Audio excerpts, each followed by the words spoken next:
Hi అండి. ఈరోజు Alfred లా Tennyson poem 'Ulysses' గురించి చెప్పుకుందాం. "It little profits that an idle king by the still hearth among these barren crags, matched with an aged wife, I mate and dole unequal laws unto a savage race that hoard and sleep and feed and know not me." So, ఈ 5 లైన్స్‌లో Ulysses ఏం చెప్తున్నాడంటే లేజీగా ఉండటం వల్ల profit అనేది ఏమీ ఉండదని చెప్పి చెప్తున్నాడు. పాస్ట్ లైఫ్‌లో మనం చూసుకున్నట్లయితే యులిసెస్ అనే అతను ఇథాకా అనే ఒక కింగ్డమ్‌కి అతను కింగ్. అతను వార్స్‌లో పార్టిసిపేట్ చేశాడు. అడ్వెంచరస్ లైఫ్‌ని లీడ్ చేశాడు. బట్ ప్రెజెంట్ లైఫ్ అనేది దానికి ఆపోజిట్‌గా ఉంది. సో, అందుకనే యులిసెస్ కూడా చాలా సాడ్‌గా ఈ మాట చెప్తున్నాడు. అంటే ఖాళీగా కూర్చోవటం వల్ల అతనికి ఏ లాభం లేదు. ఎందుకంటే ప్రెజెంట్ అతనికి ఓల్డ్ ఏజ్‌లో ఉన్నాడు కాబట్టి తన పాస్ట్‌లో తను చేసిన అడ్వెంచరస్ లైఫ్‌ని అటన్నిటిని గుర్తు చేసుకుంటూ ప్రెజెంట్ అతను ఒక లేజీ పర్సన్ లాగా ఉన్నాడు. అలాగే ఒక చిన్న మంట దగ్గర కూర్చొని ఉన్నాడు. అలాగే వాళ్ళ ఏజ్డ్ వైఫ్ అంటే పెనలోప్ వాళ్ళ వైఫ్ పేరు పెనలోప్. అయితే ఆమెతో ఉన్నాడు. అయితే అక్కడ ఉంటున్న పీపుల్ కూడా సావేజ్ పీపుల్ అనమాట. అంటే వాళ్ళు సివిలైజేషన్ అవ్వని వాళ్ళు. వాళ్ళకేం తెలుసంటే తినటం మరియు పనుకోవటం మాత్రం తెలుసు అని చెప్పి యులిసెస్ చెప్తున్నాడు. అండ్ నో నాట్ మీ అని చెప్పి చెప్తున్నాడు. అంటే అతనికి వాళ్ళెవ్వరు కూడా యులిసెస్‌ని ఒక రాజుగా రికగ్నైజ్ అనేది చేయలేదని చెప్పి అతను చెప్తున్నాడు.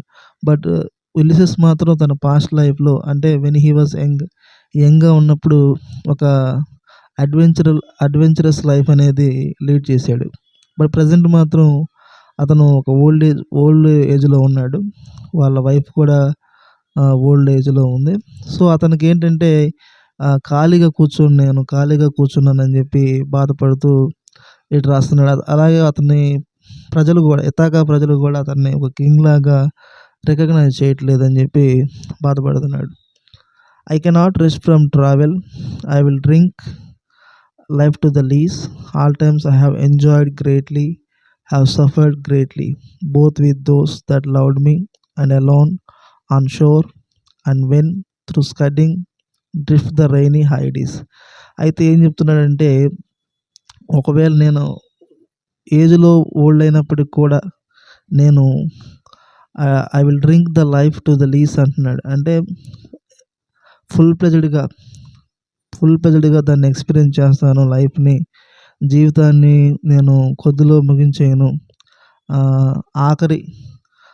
ఆఖరి బొట్టు వరకు నేను దాన్ని ఎంజాయ్ చేస్తాను, ఎక్స్‌పీరియన్స్ చేస్తానని చెప్పి అతను చెప్తున్నాడు. అయితే అతను ప్రీవియస్‌గా పాస్ట్‌లో అతను ఎక్స్‌పీరియన్స్ చేసిన ఎక్స్‌పీరియన్స్ కూడా చెప్తున్నాడు. "All times I have enjoyed greatly, have suffered greatly, both with those that loved me and alone on shore, and when through scudding drifts the rainy heights." అతను ఇలా ఏం చెప్తున్నాడంటే పాస్ట్‌లో అతను సంతోషపడ్డాడు చాలా. అలాగే అతనికి బాధపడిన సందర్భాలు కూడా ఉన్నాయని చెప్తున్నాడు. ఎలాగో అతను వచ్చాడంటే సముద్రంలో ప్రయాణం చేసేటప్పుడు ఎలాంటి సమస్యలు వస్తాయో, ఎలాగ డిస్టర్బెన్సెస్ ఉంటాయో అవన్నీ ఫేస్ చేసుకుంటూ అతను వచ్చాడు. "The rainy Hyades vexed the dim sea, I am become a name." అతను ఏం చెప్తున్నాడంటే నేను అవన్నీ ప్రాబ్లమ్స్ అన్నీ ఫేస్ చేశాను కాబట్టి ఇప్పుడు నాకు ఒక నేమ్ వచ్చింది, ఒక ఫేమ్ వచ్చిందని చెప్పి చెప్తున్నాడు. "For always roaming with a hungry heart." అతని ఎప్పుడు కూడా ఒక హంగ్రీ హార్ట్ కలిగి ఉన్నాడు. అంటే దాని మీనింగ్ ఏంటంటే ఏదైనా చేయాలి, ఏదైనా సాధించాలి, ఎక్స్‌ప్లోర్ చేయాలి, అడ్వెంచర్స్ చేయాలి అని అతను ఎప్పుడు కూడా ఉండేవాడు. Much have I seen and known cities of men and manners, climates, council, governments, myself not least, but honoured of them all. అయితే అతను సిటీస్‌ని చూశాడు. అలాగే అతనికి క్లైమేట్స్ గురించి తెలుసు, కౌన్సిల్స్ గురించి తెలుసు, గవర్నమెంట్స్ గురించి తెలుసు.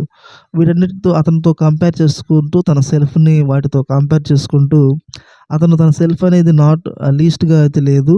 బట్ వాటన్నిటితో పాటునే అది ఆయనకి ఒక గౌరవం ఉందని చెప్పి అతను చెప్తున్నాడు Ulysses. And drunk delight of battle with my peers far on the ringing plains of the windy Troy. I am a part of all that I have met. Yet all experience is an arch where through glimpse that untraveled world whose margin fades forever and forever when I move. ఇక్కడ ఏం చెప్తున్నాడంటే అతను తన battle గ్రౌండ్లో వార్స్లో తన ఎక్స్పీరియన్స్ని ఇక్కడ చెప్తున్నాడు. అతను ఎలా ఎంజాయ్ చేసాడో వార్స్ని వాళ్ళ ఫ్రెండ్స్తో పాటు ట్రోజన్ వార్లో ఎలాగైతే తాను పార్టిసిపేట్ చేశాడో చెప్తున్నాడు. అతను I'm a part of all that I have met అంటే అతను పార్టిసిపేట్ చేసిన ప్రతి దాంట్లో కూడా అతను ఒక భాగం తప్ప అతను ఒక ఆడియన్స్గా కానీ ఒక చూసి దూరం నుంచి చూసే వ్యక్తిగా అయితే కానీ అతను లేడు. అతను కలిసిన దాన్నింటిలో అతను పార్టిసిపేట్ చేశాడని చెప్పి చెప్తున్నాడు. At all experience is an arch where through gleams that untravelled world whose margin fades for ever and for ever when I move.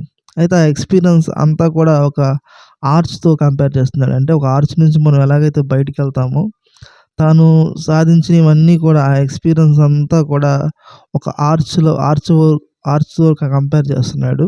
Arch బయట అంటే అన్ట్రావెల్డ్ వరల్డ్ అంటే బయట ఆర్చ్ బయట ఇంకా చాలా ఉన్నాయని చెప్పి యులిసిస్ చెప్తున్నాడు. అయితే అవన్నీ ఫేడ్ అవుతాయంట. అవన్నీ ఎప్పుడు ఫేడ్ అవుతాయి అంటే ఎప్పుడైతే ఈయన మూవ్ అవుతాడో, ఎప్పుడైతే అక్కడికి వెళ్తాడో అవంతా కూడా ఫేడ్ అవుతాయి అని చెప్పి చెప్తున్నాడు. How dull it is to pass to make an end. అంటే మనం ఇట్లా ఖాళీగా అట్లా ఉండటం వల్ల, అలానే ఉండటం వల్ల, కూర్చొని ఉండటం వల్ల, ఏం చేయకపోవటం వల్ల మనకి ఏ ఉపయోగం ఉంటుంది, ఇది అంత డల్గా ఇటువంటి పరిస్థితి అని చెప్పి అతను చెప్తున్నాడు. To rust unburnished not to shine in use. అయితే అలా ఉండటం వల్ల, డల్గా కూర్చోవటం వల్ల, అక్కడే లేజీగా కూర్చోవటం వల్ల షైన్ అవ్వలేరని చెప్పి యులిసిస్ ఈ సందర్భంగా చెప్తున్నాడు. As though to breathe were life piled on life were all two little and of one to me little remains. అతను ఏం చెప్తున్నాడంటే లైఫ్ మల్టిపుల్ లైఫ్స్ అనేవి మనకు వచ్చినా కూడా అవి సఫిషియెంట్గా ఉండవు అని చెప్పి చెప్తున్నాడు. అయితే అతను గుర్తు చేసుకుంటున్నాడు తనకి రిమైనింగ్ టైం కొంచెమే ఉందని చెప్పి.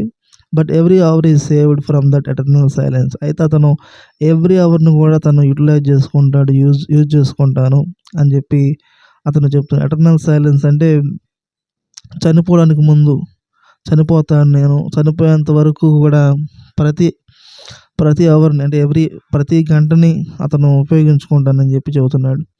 Something more bringer of new things and vile it were for some 3 sons to store and hold my self. అతను ఒక 3 సంవత్సరాలని అతను వేస్ట్ చేశాడని చెప్పి తను చెప్తున్నాడు. And this grey spirit yearning in desire. అయితే గ్రే స్పిరిట్ అంటే ఏంటంటే ఇక్కడ ఓల్డ్ ఏజ్ అనమాట.